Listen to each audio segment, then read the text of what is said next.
It is May, and May is National Bike Month. Yeah, it's a fantastic month for lots of reasons. And with those gas prices soaring, I'm sure there are more people than ever looking for alternative ways to make it to work. So let's talk to some experts. We have Dave Conte as well as Matt Hawkins from Conte's Bike Shop. And we're in the warmer months now, so people are getting out there. What's the first thing they can do? Because a lot of people bought bikes during the pandemic. Sure. What's the first thing they should check as they try to get back on the road now? First thing is air pressure. Make sure you got air in your tires, because if you don't, that's where you're going to get a flat. And then just go over, make sure your brakes are in tune, but bring it to a local bike shop if you're unsure. And so let's say that you're trying to make the switch and you're trying to decide what kind of bike is best for me. Is there a way that someone can choose that? Absolutely. Yeah, you know, in any store that you go to, especially an independent bike dealer such as us, when you go, we've got experts. We can kind of help point you in the right direction, whether you're a casual cyclist, whether you want to go a little faster or a little slower.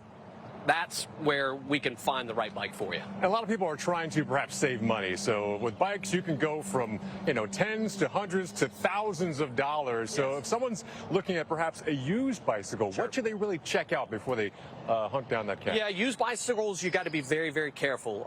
With used bicycles, again, safety is first, so you got to make sure the bike is ready to go. Making sure the bike is the right size, that is key when you're looking for a used bicycle. But we're all about recycling, so if you do find one and you're unsure of the condition or the quality, bring it into a bike shop. Okay, so we've got, some of the bikes covered, but obviously there are other things that go into riding a bike. What type of safety equipment, what type of clothing do you guys recommend? First and foremost, a helmet. You only want to wear a helmet on the head you want to keep. So whenever you go out on a bicycle, it is always important to wear a helmet. First and foremost, these are vehicles. You're moving. So a helmet is absolutely crucial. Next, I would definitely recommend maybe moving over here. We can actually see having some kind of nice, bright, visible clothing, nice and well ventilated. We have nice jerseys right here. And as you can see, they got pockets and things like that, a nice white reflective strip on them. If you're out on the trails, you got something like this. If you're not rocking a jersey, something like this, a nice t-shirt, well ventilated. So that way you can breathe in the summer months, so that way you're not getting too hot and overheated. So also, a bike has the same, or should act like a vehicle on the road. You got to do turn signals, but also things like tail lights and maybe a headlight too. Yeah, Crucial. You want to be seen. So a rear light is very, very important for your bicycle. Front lights are just as important, just like a car with their headlights on. You should always have your headlight on your bike on, even during the day, so you can be visible. And they have flashing mode, so you can absolutely be visible. So tell us a little bit about, we've got the lights, we've got the gear, we're all ready to go. How do you kind of plan your best bike route? I think a lot of people, when they're kind of getting out there, they're like, I don't know if there's sidewalks, I don't know how this is going to work, so that might keep them from...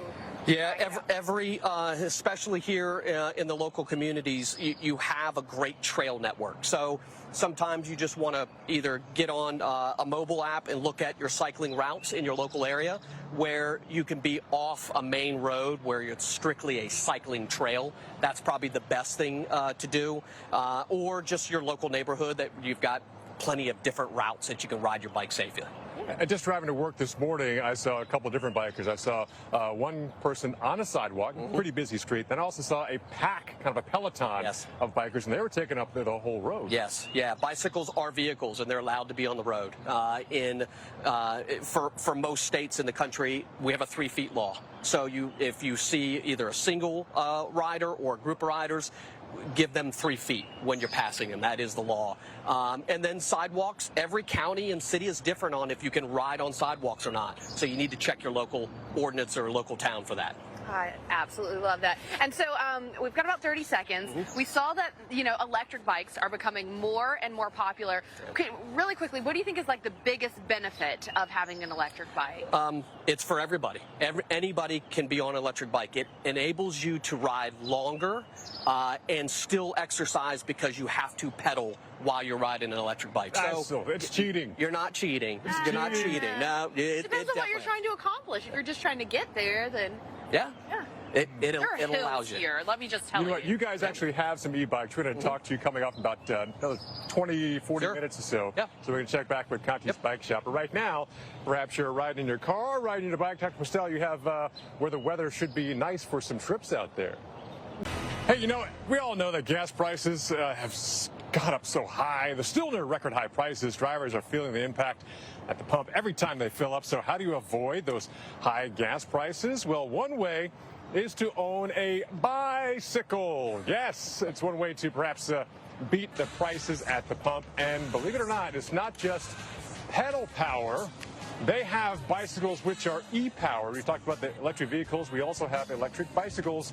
We're joined here by the good friends at Conte's Bike Shop, Dave Conte and Mike Hawkins, as well as our own Dr. Postel. You know, he's here. We told him we'd get him out of the studio and enjoy the fresh air. It happened.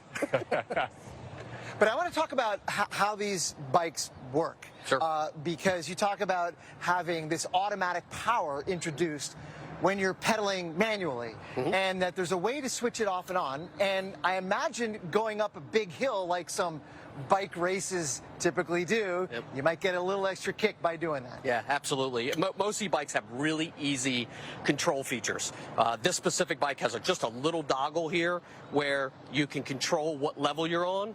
And as soon as you start pedaling, that motor has to activate while you pedal it. There is no throttle on this particular bike.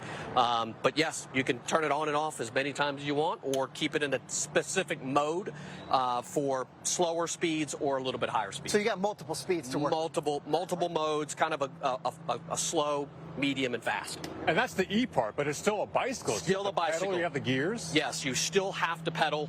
Again, there are electric bikes out there that do have a throttle, so you don't have to pedal. As you say, cheating. Cheating. But it's you know, you want to be able to ride a bicycle and pedal with an e-assist. It just makes things so much more enjoyable.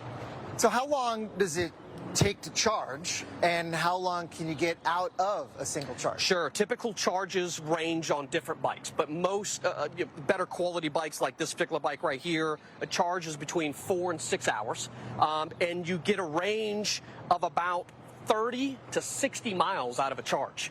And that range is because of the different modes you may put it in. So if you're putting the mode in turbo, you're going to go through that battery life a little bit more. A little more quickly. A little bit. That makes sense. Quicker. Yep. So are these things safe for the environment? Because there's some concerns about, you know, electric vehicles and their batteries. I'm assuming these batteries are much smaller. The batteries are much smaller, and they're, you know, through the, you know, a lot of independent bicycle dealers such as Conte's, we have recycling programs for our batteries. So when those batteries are done through their cycle life, and you're talking about 600 to 800 charges for that battery to go bad where you have to replace it.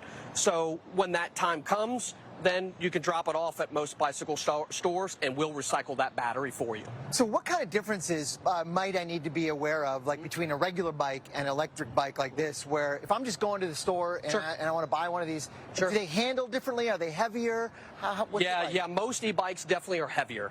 Some e-bikes either have the motor in the rear hub, or some motors are in the middle, what we call mid-drive motors. And all these bicycles do have higher torque ratings. So you can definitely see when it's on, you can feel it.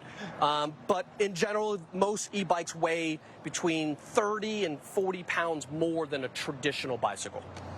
So how popular are they becoming now? Can you find them? I mean, are they easily purchasable right now? They're very popular. E-bikes are becoming more and more popular. Inventory is as good as it's going to get right now with the supply chain issues, but we're seeing huge increases in sales of e-bikes. Wow. Okay, how much does it cost? Because it's just like a regular bicycle. Sure, no, it is not. Most e-bikes start anywhere from about $1,400 to as high as the one you were on at about $8,000. So you can get a range. Back to you, Matt. There, $8,000. So it's a difference of quite a bit. So, but prices are coming down, and we are making them more affordable.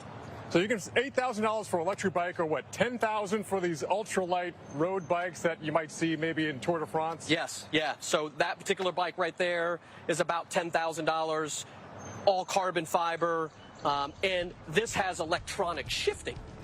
So doesn't have a motor, but it has electronic shifting. So Conte's Bike Shop, great Yes. time talking to you guys. Thanks for your help. Yeah, thank you guys. Yep, no problem.